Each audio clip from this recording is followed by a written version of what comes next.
I'm going to talk quickly about flights in this video.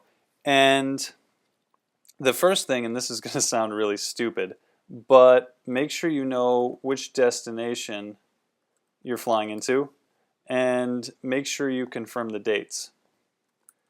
This is, it looks dumb, but there have been students when I was an advisor that would ask me which airport, and I would actually have to check with the coordinator over there. So you want to make sure that the dates and the destination are solid before you book your flight. The other thing you want to make sure of, and just always double check this, is what documentation do you need when you're going to a foreign country.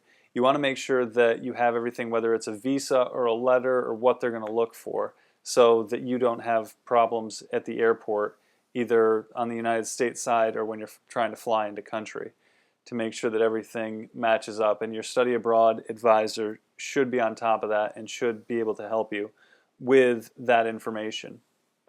And from there, usually when you're doing flights, the trend right now is that students book. Reason being is that right now most of the, well, and it depends on with flights, group flights for whatever reason have been more expensive. Now this is 2010 when I'm making this video, so you want to check into that, what your program offers and how it works. But you want to see if there is a group flight, but most likely there won't be, because people come in at different times and then the coordinator over there picks you up. But when it comes to these flights, usually the only time there's a group flight is when it's a short program. So if it's short term.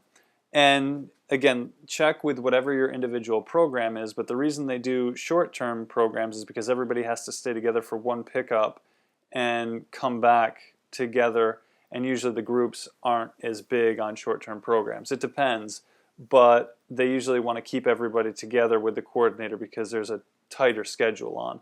So when you're doing flights, you can you just have to find out whether it's going to be a group or if you're booking on your own. The other thing is you can book with friends or finding people on the flights if you don't want to travel alone.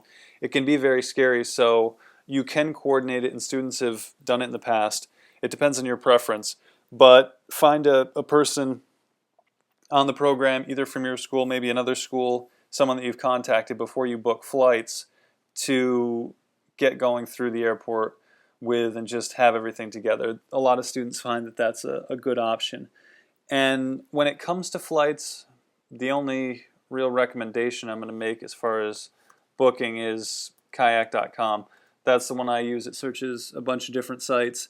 So if you want to look, that's a good place to start. A lot of other people sometimes use frequent flyer miles. And so if your family has those, you can consider the frequent flyer and just look for the best deals. It's also, if you book and look for a few days and just kind of get a gauge on the price and then try to buy when it's low, that might be another thing. Don't take the first flight you see. See if you can wait a couple of days and have it come. The other thing is usually try to book early, because you're probably going to be on different dates that you need to get there. So this is just one of those things you want to get wrapped up early. Whenever you can have the money and can make the investment in it and have the destination and the dates, I would recommend going ahead and getting your tickets just to get it out of the way. Again, travel arrangements are completely on you, so you decide how you're going to get over there.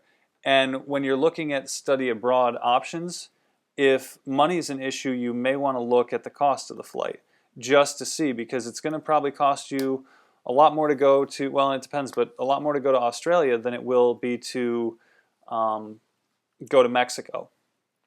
So if that's an issue and flights are a part of the cost, that's something to look at. Usually too, it depends on the program. A lot of times the price is not included.